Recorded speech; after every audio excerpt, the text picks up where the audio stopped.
Historias del mundo. Diana Uribe. Buenas. Les invitamos a los oyentes de Caracol que quieran ponerse en contacto con los programas, llamar al 245-9706, 245-9706, o escribir a los emails de auribe@hotmail.com, diauribe@hotmail.com, o a la página web www.diana-uribe.com. Hoy vamos a ver cómo los Estados Unidos se convierten en potencia a partir de la construcción del Canal de Panamá.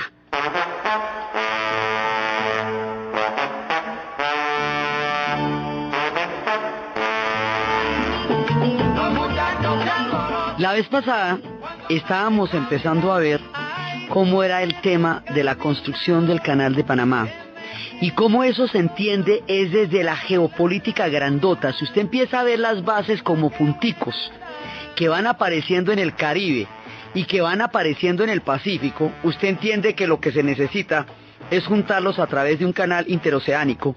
Y si tenemos en cuenta que la Armada, como manifiesto de una intención de potencia, ha sido el proyecto de Manhattan, y cómo de esa manera Teodoro Roosevelt lo va a seguir, entiende que esto iba a pasar sí o sí. ¿A usted le parece que para la construcción del Canal de Panamá es posible que los americanos le hubieran pedido permiso a los franceses para meterse allá? ¿Usted qué cree, que sí o que no? Pues no. ¿Usted cree que para la construcción del Canal de Panamá hubieran tenido que hacer concesiones y permisos con Colombia como país para poder pasar la flota del Pacífico al Atlántico, cuando esto es un proyecto geopolítico y militar que está decidido hace mucho tiempo y que se va a ejecutar? Esto iba a suceder porque estaba decidido, lo mismo que estaba decidido que iba a desaparecer el oeste en el mundo indígena, y lo mismo que estaba decidido que las fronteras de México iban a llevarse una buena parte de su territorio. Era, digamos, parte del proceso de expansión. Entonces, hay una intención geopolítica clara que se va a llevar a cabo.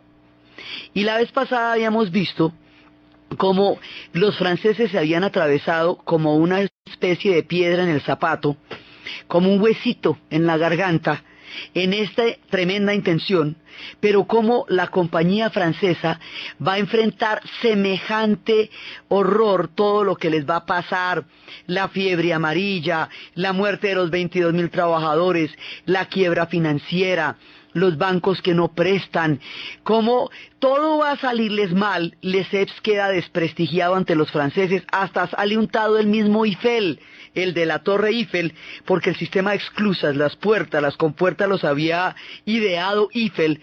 Todo el que está metido en los negocios de la compañía francesa del canal va a salir quemado, si no muerto.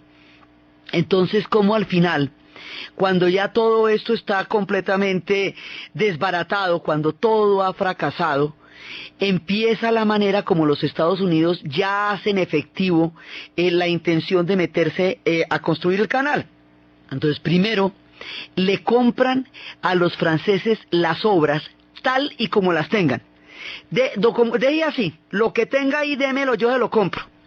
Primero, y le compro el papelito de los 10 años más de concesión de construcción del canal que le habían sacado a las señoras santafereñas tomando chocolate. ¿Se acuerda que había un personaje que le había hablado al oído a Lesseps y lo había traído para Panamá a la ruina, y que había logrado sacar la concesión por 10 años más? Entonces le compran esa concesión y compran las obras en el estado en el que esté.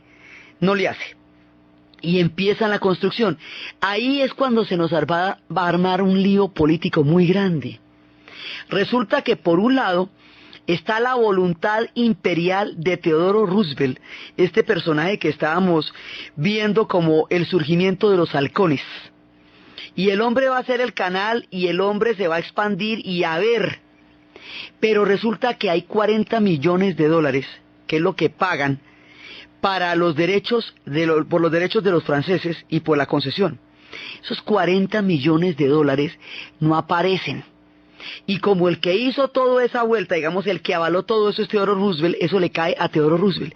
Ahí hubo una especie de empresa ficticia, unos inversionistas oscuros de Wall Street que se disfrazaron de la compañía, se terminan quedando con eso y hacen un negocio. El representante de ellos en Panamá era Bruno Varila y en Estados Unidos era Nelson Cromwell, William Nelson Cromwell. Estos dos tipos se quedan con eso. Sí, como una especie de testaferrato ficticio de una compañía, ellos se quedan con ese billete, pero ese escándalo le va directamente a Roosevelt, a Teodoro Roosevelt, porque el hombre es el que está detrás de la construcción. Entonces habíamos visto la maniobra, y la maniobra consistía en hablarle a los panameños, en aprovechar el descontento de los panameños, la situación de indefinición. Ellos, si no hacen el canal allá, se mueren de hambre. Estaban en una situación absolutamente precaria. El canal era la esperanza de Panamá para salir adelante. Y el hecho de que se haya escrito un tratado y ese tratado no haya sido ratificado por el Congreso en Colombia, deja a Panamá en una indefinición, en ninguna parte, en un limbo, y ellos estaban en ese momento en una situación muy difícil. Y a los Estados Unidos los ponen ascuas cuando esto ya está claro y ya está definido. Entonces, para darle concreción a esa situación, es cuando Bruno Varila, esto es cuando se habla de la famosa conspiración, cuando Bruno Varila va y le dice a los panameños, aprovechando el descontento que sí existe y aprovechando la condición tan difícil en que están en ese momento, que en una rebelión, pues lo que se hace en una rebelión es la apoya. Estados Unidos reconoce la independencia de ese país. Al reconocerlo Estados Unidos, Colombia no puede impedirlo, como había sucedido en ocasiones anteriores cuando había habido intentos de independencia. Inmediatamente Estados Unidos lo reconoce y ellos le dan a Estados Unidos la concesión para hacer el canal. A ver, ¿cómo ve la vuelta?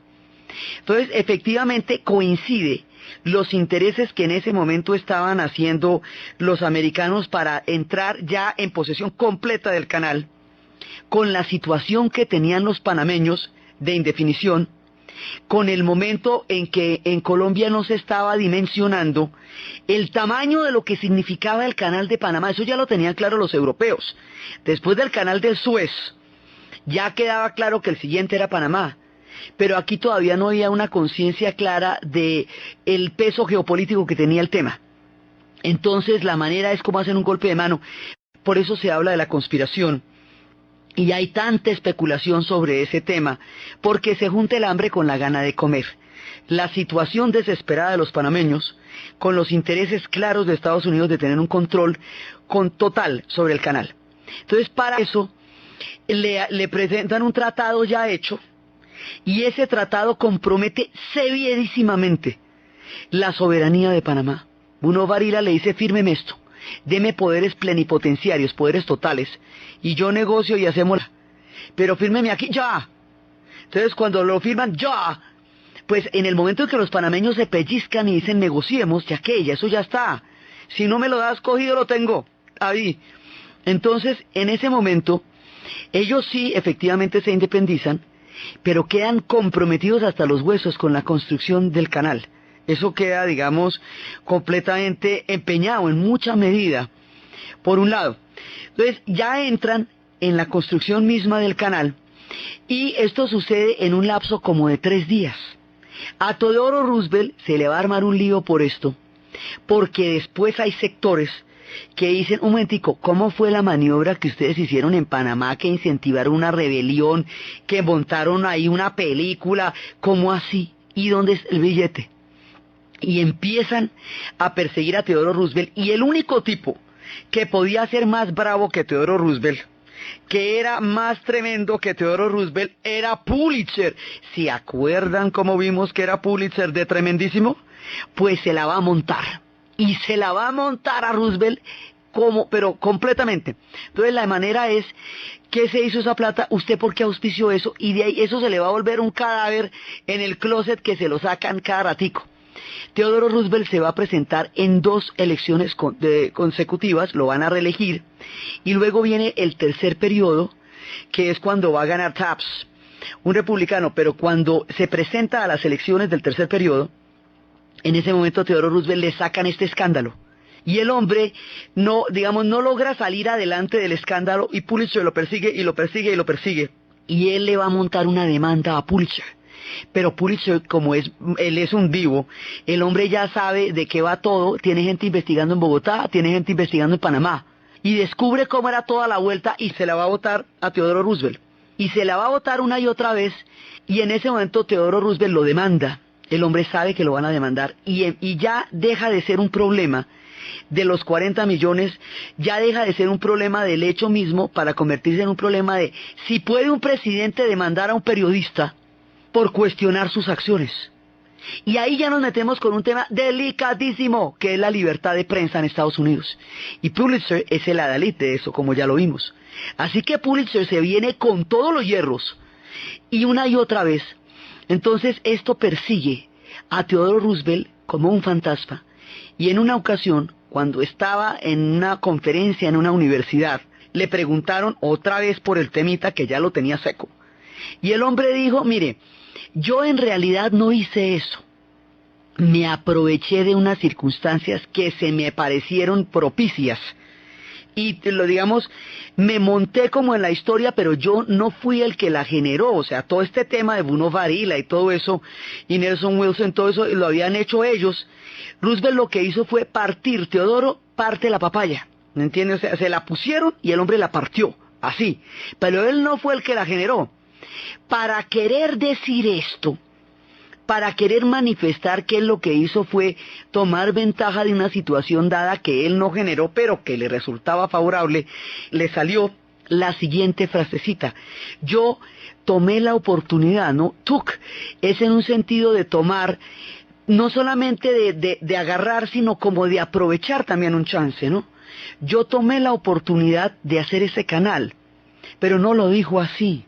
El tipo dijo, I took Panamá.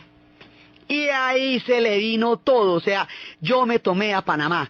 Y eso se volvió un escándalo de prensa, desde el debate por la libertad de prensa en los Estados Unidos, desde el enfrentamiento con Pulitzer, hasta la obra del TPB, que vimos durante generaciones, I took Panamá. Y quedó como una frase acuñada de un poder imperial. Eso fue, digamos, y esto le va a complicar la vida hasta que lo hunde políticamente.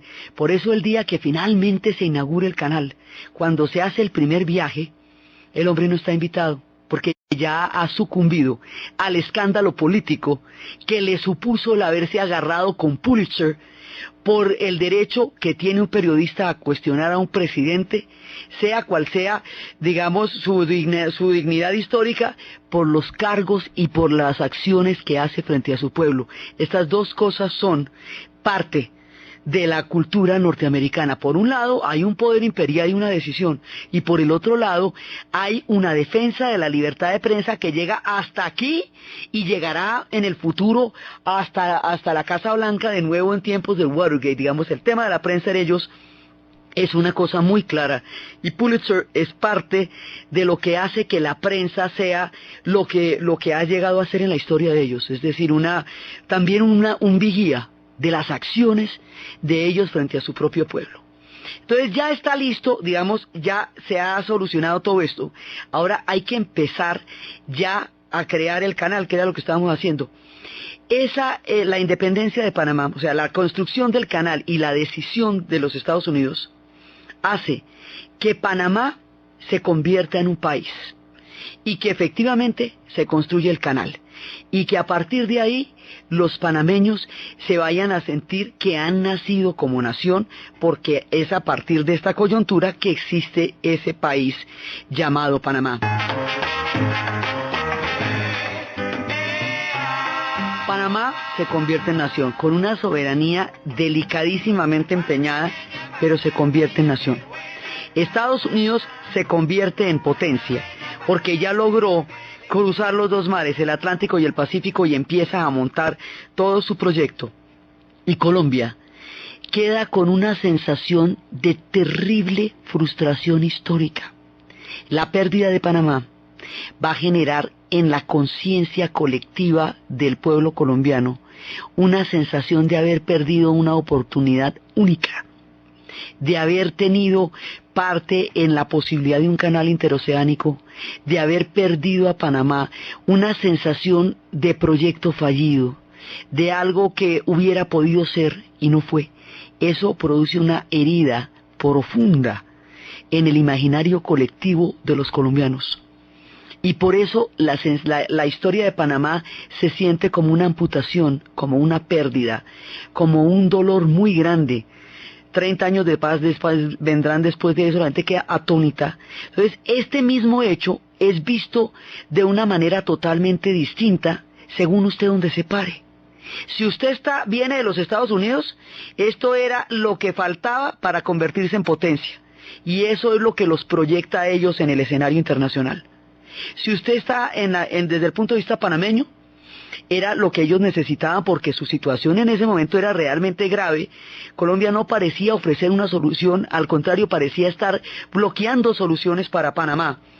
Y lo de Estados Unidos garantizaba que les hicieran el canal, y el canal garantizaba que Panamá siguiera existiendo como ruta, y existir como ruta es lo que les garantizaba a ellos la supervivencia en el mapa de la historia, ahora que un canal interoceánico iba a definir la geopolítica del hemisferio y del continente. Desde el punto de vista colombiano, fue una pérdida muy dura, que dejó profundas huellas en el imaginario colectivo como una sensación de no poder sacar adelante proyectos, que va a tener un eco muy grande en el futuro también, esta sensación de la pérdida de Panamá.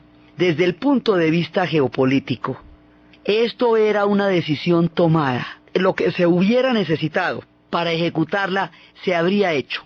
Era tan irrefrenable como el avance sobre el oeste. O sea, eso lo iban a hacer sí o sí. Lo iban a hacer. Si los franceses hubieran terminado el canal, de alguna manera habían hecho una vuelta con los franceses que no me imagino cuál. Lo que hubiera tocado, ¿me entiende? La nación que toque romper, por donde toque hacer trocha, lo que toque hacer. Pero la unión de los dos mares a través de un canal interoceánico es el paso fundamental. Entonces, a partir de este momento, ellos van a iniciar las obras, y hay que tener en cuenta que los Estados Unidos es un imperio de ingenieros. La característica de ellos es la ingeniería. Eso es lo que los va, digamos, como los romanos hacían las legiones. Se haga de cuenta que los romanos necesitan pasar una legión por el barrio donde usted vive, pues la pasan. Y a ver usted qué puede hacer. Entonces aquí van a empezar a construir el tren, y van a pasar por encima de lo que esté. El tren es el primer paso para construir el canal. Lo que se oponga, lo que se pare en la mitad, lo barren. ¡Mira que de la vía, Perico! ¡Mira que ya viene el tren!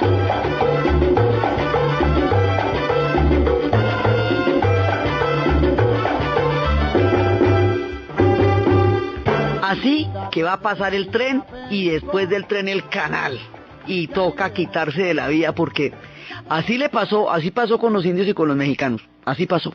Entonces, ¿qué pasa con esta coyuntura? Ahora reciben la obra de los franceses. La obra de los franceses era una cosa monumental, era una historia de un magnífico fracaso. Una de esas historias que le hubiera fascinado a Herzog, porque era una historia de amor y dolor que terminaba en una inmensa tristeza, pero que envolvía un gran heroísmo.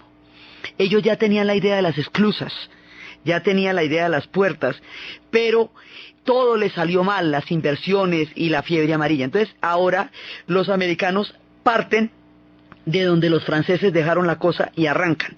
Y estábamos viendo la vez pasada cómo empiezan a enfrentar la fiebre amarilla.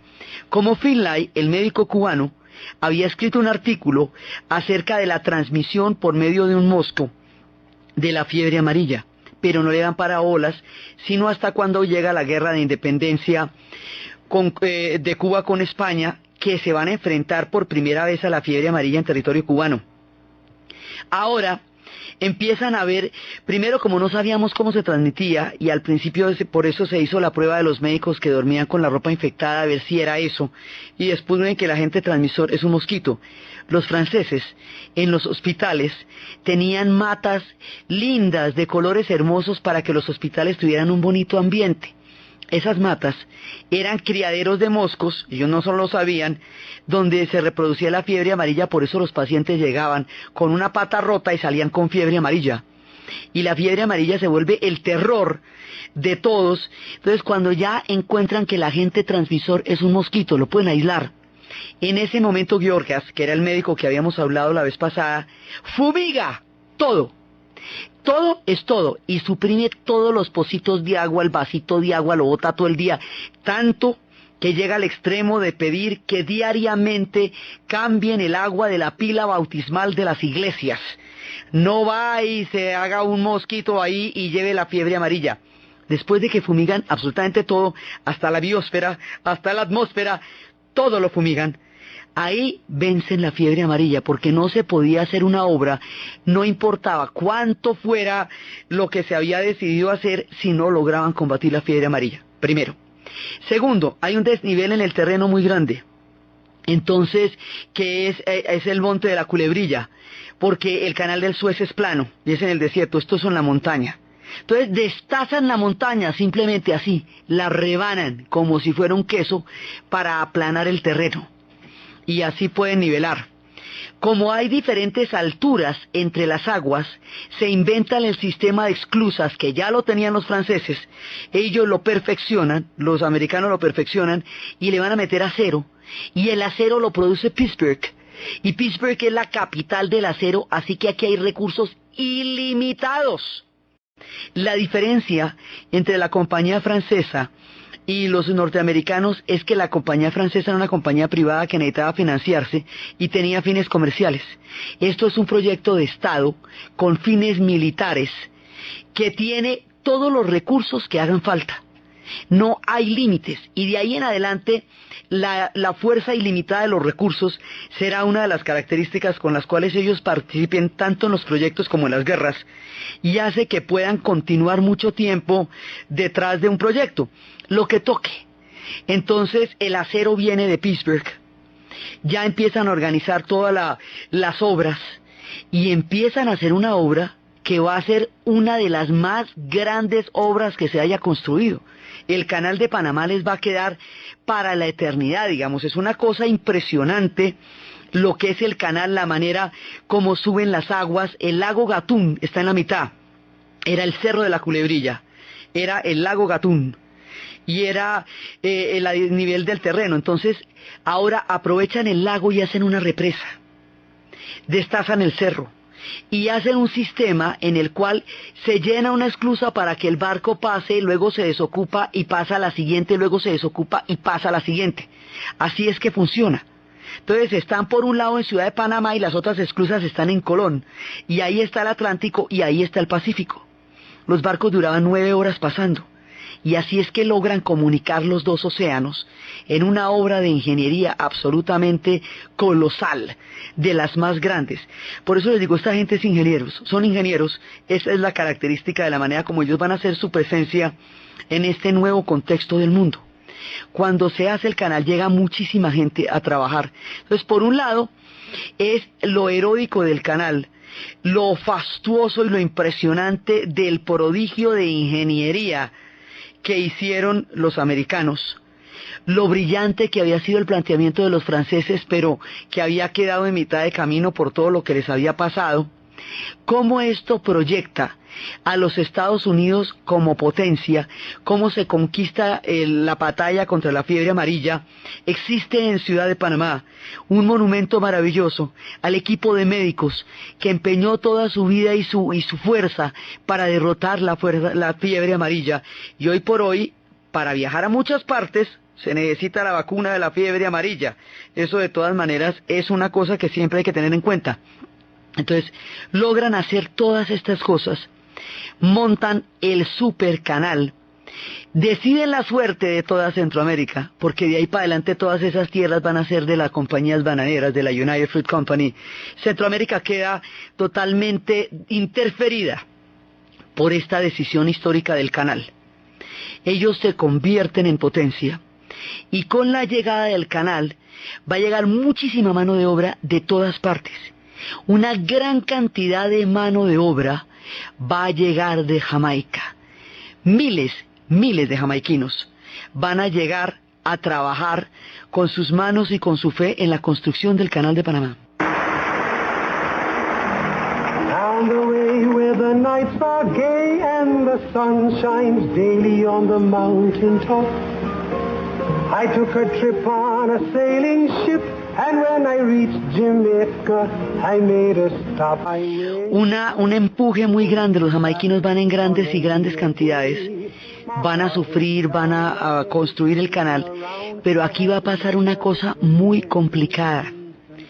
Con el canal, con la manera como se van a distribuir las cosas, va a llegar un problema que los Estados Unidos tiene en su interior, que no lo ha solucionado y que después le va a complicar mucho la vida y que lo va a trasladar por la vía de las obras a Panamá: el racismo. Llegan con el racismo más aterrador, llegan exactamente como está segregado el sur de los Estados Unidos, llegan con esta concepción de separación y de discriminación a todos los pueblos de raza negra. Southern trees bear strange fruit, blood on the leaves and blood at the root. Llega todo el horror de la segregación del sur de los Estados Unidos. Esto es que estábamos escuchando, es Billie Holiday, los frutos extraños, que son los linchamientos, las comunidades negras linchadas en los árboles en el sur. Llega toda esta, digamos, todo este odio racial, y es un elemento que Panamá nunca había conocido. Eso no formaba parte. Panamá, como todos nosotros, es un pueblo mestizo, y en la medida en que era un pueblo mestizo, estas cosas allá no pasaban. Entonces llega el racismo, entonces no pueden trasplantar el sistema de segregación, el Jim Crow, que vamos a hablar en su momento, porque queda muy feo también, ¿no es cierto? Eso ya queda muy maluco, pero hacen lo siguiente: hay unos, como no pueden segregarlo, digamos, en las leyes, los paquetes de segregación racial que existen en el sur de los Estados Unidos, no las pueden imponer como ley en el canal. Hacen una cosa parecida, que no es lo mismo, pero es igual, y es que establecen el sistema de oro y de plata. A los blancos ejecutivos les pagan en oro y a los trabajadores negros les pagan en plata. De esa manera, hay unas cosas que son para oro y otras para plata, que en la práctica se convierte en algo muy parecido a lo que es para blancos y a lo que es para gente de color, que está en los Estados Unidos. O sea, logran trasplantar el sistema con otro nombre, pero básicamente lo trasplantan. Entonces los jamaiquinos van a sufrir muchísimo, porque van a ser tratados con el racismo y la discriminación, y no con el merecimiento del trabajo tan grande que ellos hicieron para construir el canal. Los panameños de raza negra también van a sufrir esta discriminación, y aquí se crea un mundo totalmente aparte. Es el mundo del canal, y la gente que nazca allá tendrá los blancos que nacen en el canal se van a llamar Zonians, es decir, nacidos en la zona del canal, que es un punto intermedio entre ser americano y ser panameño. Entonces el canal de Panamá va a llevar también la segregación y el racismo a una sociedad donde esas cosas no existían.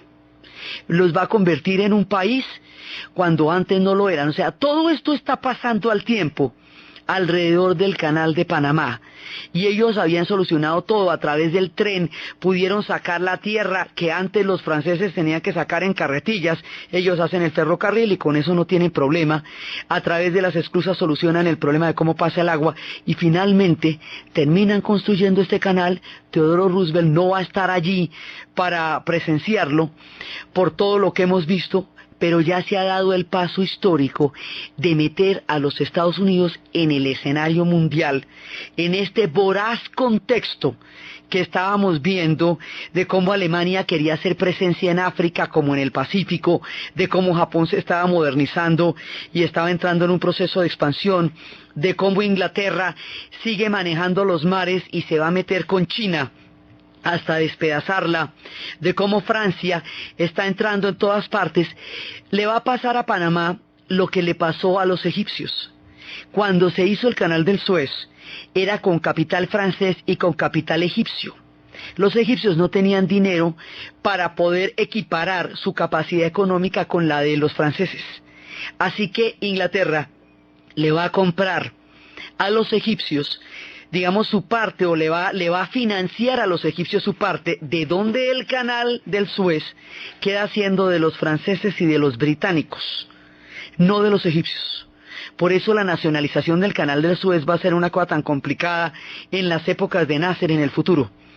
Los panameños tampoco, su canal no es de ellos. El país es de ellos, el canal no. El canal es de los americanos. Y aquí no cabe ninguna duda, por todo lo que hemos dicho antes, que ese canal es de los americanos en su totalidad. Ninguno de los dos pueblos por cuyo territorio pasan los canales interoceánicos que comunican el planeta Tierra es dueño de los beneficios de esas obras en su vida cotidiana. Son de otra parte. Hasta cuando en el futuro Carter con Torrijos pacten la devolución del canal, y terminando el convulsionado siglo XX que hasta ahora estamos empezando, los panameños tengan el derecho a su canal, como lo tienen ahora, pero para eso va a pasar muchísimo. Tiene que empezar y terminar la Guerra Fría. Tiene que dejar de ser un objetivo estratégico antes de que eso pueda suceder. Por ahora es así. Es un país independiente con un canal americano. Si para las bases estaban dispuestos a apoyar a Cuba contra España para poner una base allá y para tener la enmienda Platt, ¿qué no estarían dispuestos a hacer para un canal? Si eso era para una base, ¿qué no era para un canal? Es lo mismo que ellos apoyan a Cuba en su independencia contra España, apoyan a Panamá en su independencia contra Colombia, porque es exactamente el mismo principio, el uno por una base, el otro por un canal. Pero todo lo que geopolíticamente se meta en el camino de la construcción de todo este sistema de bases y del canal va a quedar, digamos, barrido por todo el tema que se está montando ahí. Listo, ya está el canal. Los Estados Unidos están en el escenario mundial. Empieza su proyección hacia una política externa, hacia un juego de potencias. Han entrado en el ajedrez geopolítico, han entrado en el gran juego, y aquí en el gran juego empieza su papel dentro del siglo XX, que en el siglo XIX lo habíamos visto como consolidando un proyecto de nación. En el siglo XX ya es su presencia en el mundo internacional, y en este escenario entran pisando duro con la construcción del canal.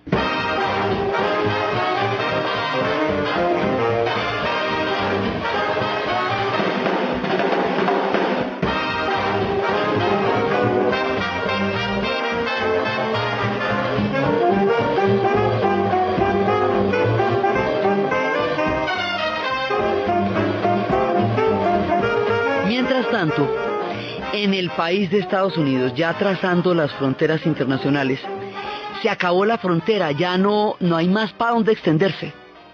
Ya se acabó por completo toda la conquista del oeste, y la migración sigue llegando y sigue llegando en números cada vez mayores. ¿Por qué? Porque ahorita se nos van a desbaratar los Balcanes.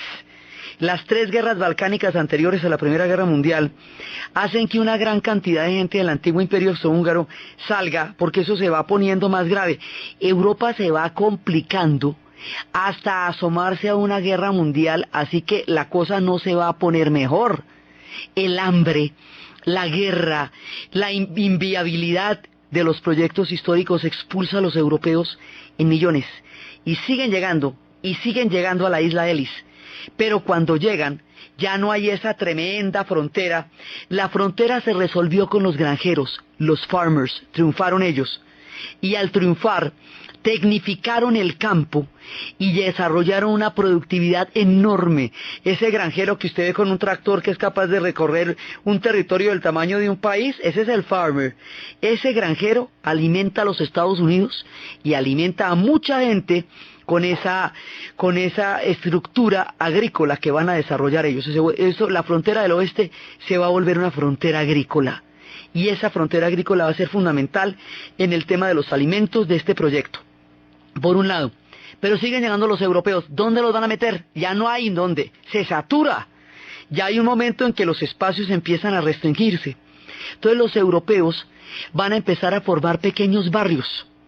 la pequeña Italia, Little Italy, la pequeña Polonia, guetos, pequeños espacios donde van a convivir todos los paisanos en un mundo que ya se está volviendo caótico y se está volviendo hostil, porque ya no es la tierra de todas las oportunidades, porque la cosa está mucho más complicada.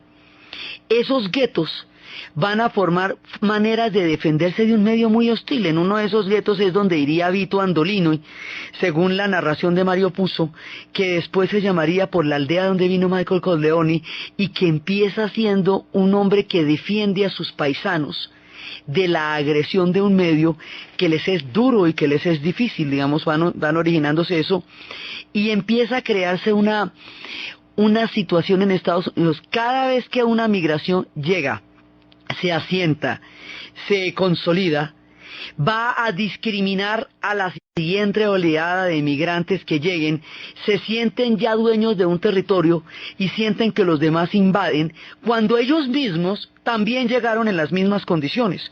Los irlandeses siguen llegando, pero ya había unos irlandeses que habían llegado al principio, algunos de ellos protestantes, y consideran que los irlandeses que acaban de llegar de los barcos son unos invasores y se enfrentan con ellos. Ese es el contexto de la película de Pandillas de Nueva York. Y por eso es que vemos a Daniel Day-Lewis con Cameron Díaz y con Leonardo DiCaprio dándose durísimo con hachas y machetes por el control de las calles de Nueva York. Esto se está volviendo complicado, se forman pandillas, las ciudades se hacen cada vez más caóticas, se va industrializando el mundo, esta sociedad se industrializa y empiezan a aparecer por un lado los granjeros en el oeste y por el otro lado las grandes ciudades. Empiezan a formarse las gigantescas urbes que van a caracterizar a esta sociedad. Se forman las urbes a través del concreto, van subiendo y subiendo los pisos, se van definiendo las migraciones y cada migración discrimina a la que viene. Los italianos, como llegan sin papeles, se les dice WOP, Without Papers, WOP, y esa es una manera de discriminarlos.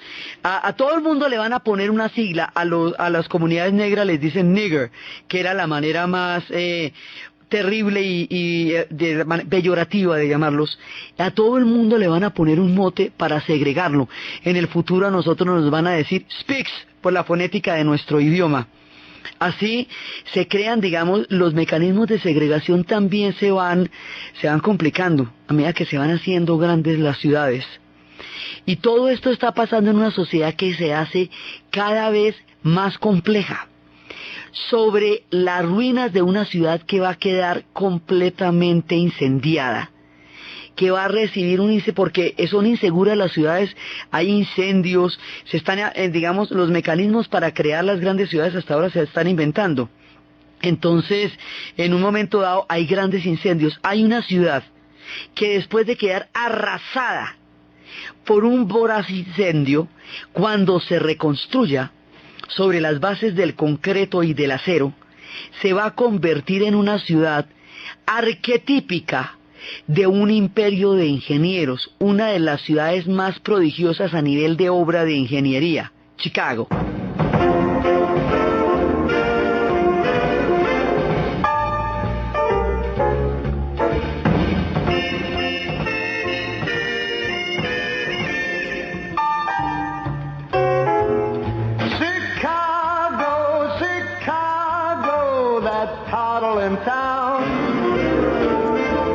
Chicago, Chicago, I'll show you around. Todos los inventos que habíamos visto de los sanitarios, los inventos de los ascensores, la manera como se va a manejar el concreto, va a hacer posible el surgimiento de los rascacielos. Y los rascacielos van a caracterizar la entrada de los Estados Unidos en el siglo XX. Es la manera como urbanamente se van a relacionar con el nuevo siglo, a través de los gigantescos rascacielos, tanto en la ciudad de Chicago como en la ciudad de Nueva York, en la isla de Manhattan. Después quedarán barridas las pandillas, los tiempos de las rivalidades por las calles, y como decían en Pandillas de Nueva York, cuando se ven los rascacielos que harían de esa ciudad la capital del mundo en el futuro, queda como si no hubiéramos pasado nunca por aquí. Todas esas historias de migrantes mientras dan paso al surgimiento de las grandes ciudades. Entonces aquí, ya con la obra de ingeniería que hemos visto, empiezan a formarse estas megalópolis gigantescas. Entonces, por un lado, es un contexto granjero gigantesco, una despensa enorme, y por el otro lado son las grandes ciudades, las enormes capitales financieras. Por el otro lado es la expansión geopolítica, una manera de hacer presencia en el mundo pisando duro y tratando de igualar las condiciones que tiene Europa. Ahora, en Europa no se puede construir nada, porque por ahí pasó Napoleón, eso era de Julio César, o sea, Europa es muy antigua y conserva todo el bagaje de su historia. Estados Unidos es reciente. Todo lo que están haciendo, se está haciendo por primera vez, eso le va a dar ese carácter novedoso, innovador, que es un pueblo más enfocado hacia la visión de futuro que hacia la tradición o hacia un mundo ancestral. Eso hace que ellos tengan una cultura muy distinta a la de los europeos, porque para los europeos la tradición es la fuerza de su presente, para los americanos la innovación es el motor de su desarrollo y de su futuro. Entonces, en ese momento es cuando están desarrollando las filosofías.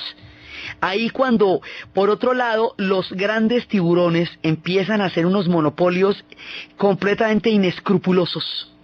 Y se hace esa lectura de Darwin como que el más fuerte tiene derecho a hacer lo que le plazca simplemente porque lo es.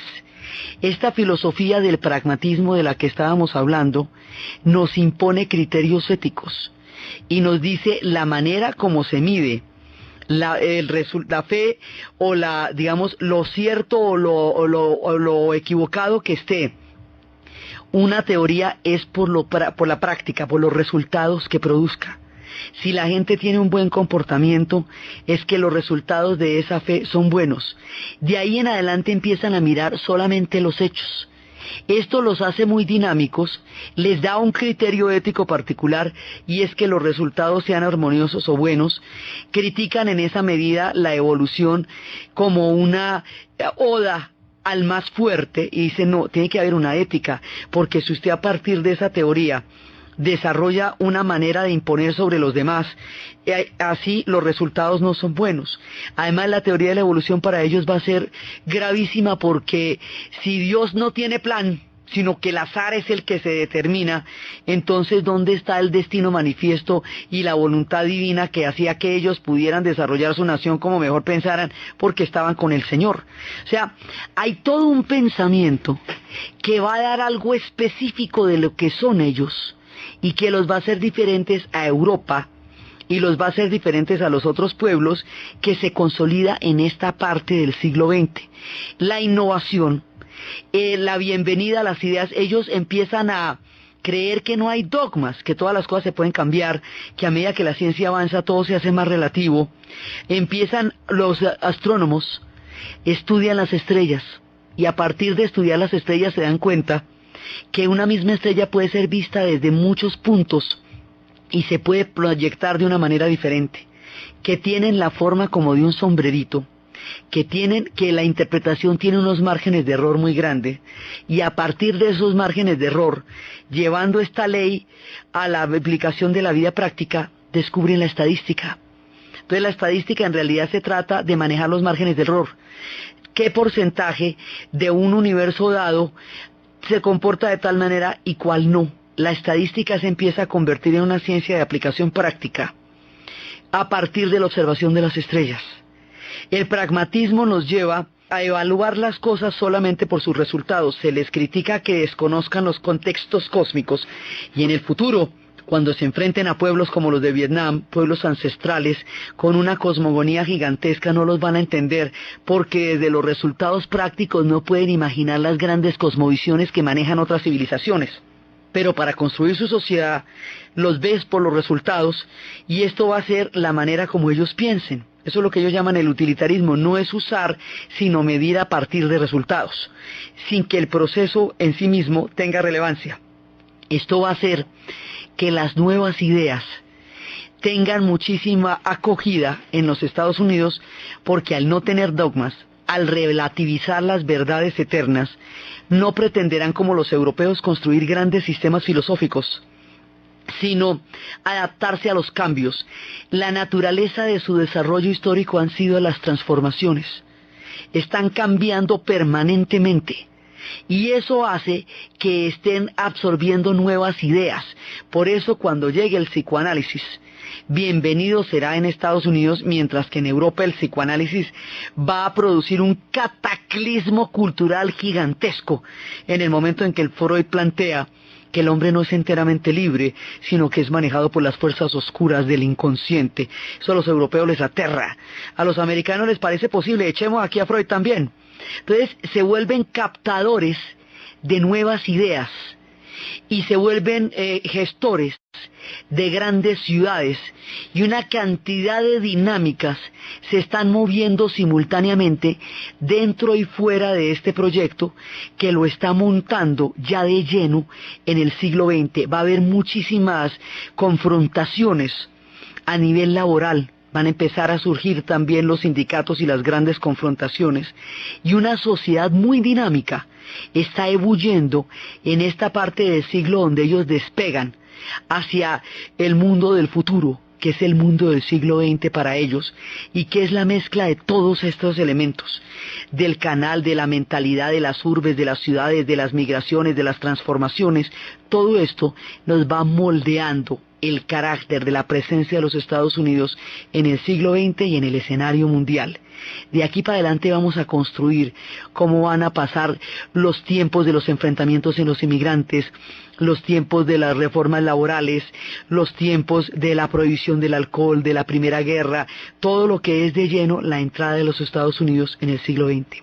Entonces, desde los espacios de la construcción del canal, de las esclusas, del destino geopolítico, del imperio de los ingenieros, de las legiones avanzando sobre el Caribe, de los rascacielos, de las maniobras políticas, de la libertad de prensa, de los halcones, de las palomas, de los pueblos que quedan en medio, y del vertiginoso ascenso de esta sociedad en el siglo XX, en la narración de Ana Uribe, en la producción Jessy Rodríguez, y para ustedes feliz fin de semana.